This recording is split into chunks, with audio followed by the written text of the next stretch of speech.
Okay, so we all know the SM57, the almighty microphone that can handle just about everything. And yes, this is an SM57 only with a condom on.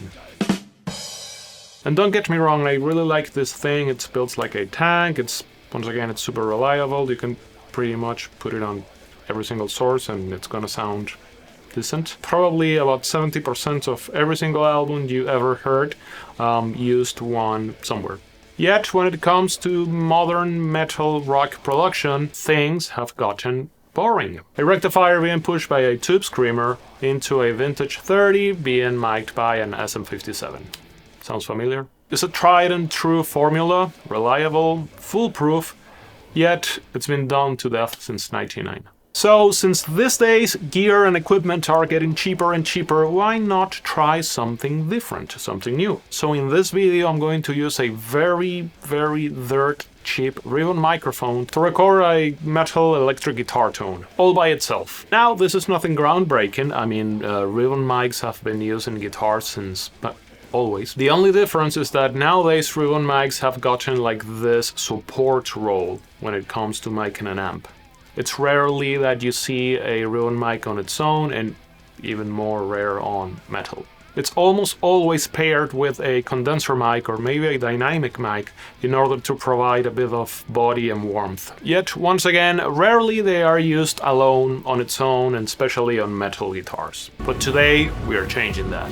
A ribbon microphone uses a thin metal ribbon suspended between magnets to capture sound. Unlike dynamic or condenser mics, it reacts to air movement rather than air pressure, giving it a smooth, warm, natural tone. This one is a figure 8 pattern, meaning that it picks up sound from the front and back, which makes it great for capturing room ambience or trying creative placements. So I think that ribbon mics are not like super popular as an all-around mic because they tend to sound a bit dark, often hiding those high-end frequencies. Another point that I think to this day drives people away from ribbon mics is the fact that they used to be very fragile. To the point where if you place this thing right next to a very loud source, you might even snap the ribbon. Yet modern ribbon mics are way tougher than they used to be. There's actually this video of a guy who bought like 5 cheap ribbon mics and he basically threw them on the floor, he screamed at the thing, he did all kinds of horrible stuff to the ribbon mics, and they held pretty good.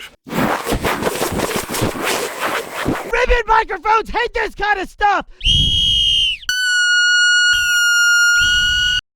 So unless you're thinking of using this thing as a hammer, there's nothing to worry about. Well, actually the thing is like pretty heavy. You could like... So today I wanted to do this little experiment of using unusual gear in order to make your tone or your sound stand out. Since I'm quite the hipster, I'm sick and tired of the modern metal guitar tone, and yeah, let's use this thing. The mic I'm using is the T.Bone RB 100. A 70-euro ribbon mic with a figure 8 pattern and a frequency response from 30 Hz to 15 kHz. T.Bone is Thoman's in-house brand, kind of like Behringer, offering budget versions of popular high-end gear. We'll run something very similar to the same old boring setup everyone knows. For the boost, this time I'm using the Behringer TO800, another clone and yes, a tube screamer. For the amp, I'm using the TC Electronic Dual Rec. This is a dual rectifier clone. And for the cab, I'm using a 1x12 Celestion Greenback, semi-open back.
Honestly, I'm pretty impressed with how this thing sounded. It actually took me a while to decide what was the take that I liked the most.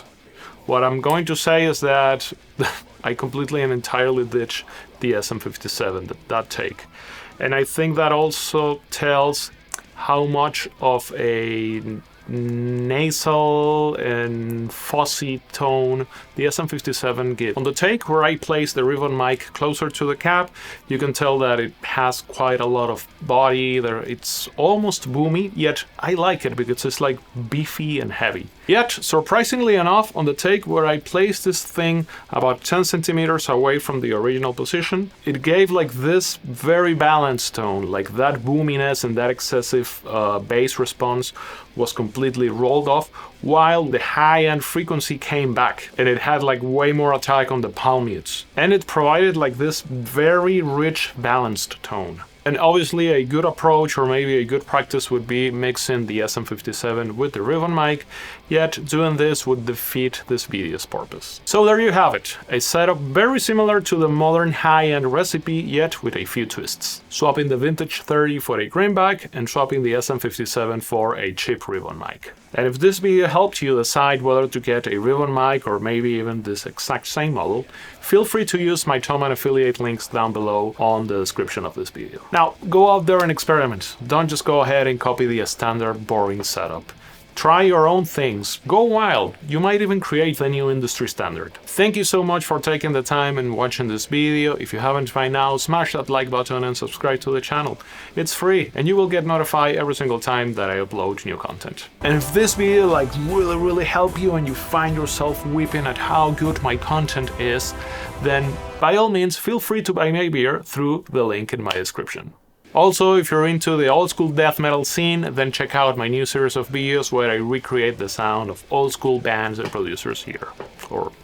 So keep recording, keep experimenting, keep headbanging, it's Friday, go get together with friends, crack open a cold one because you deserve it, put some devilish, nasty, distorted, cookie monster music, and while you're at it, break your neck. See you in the next one.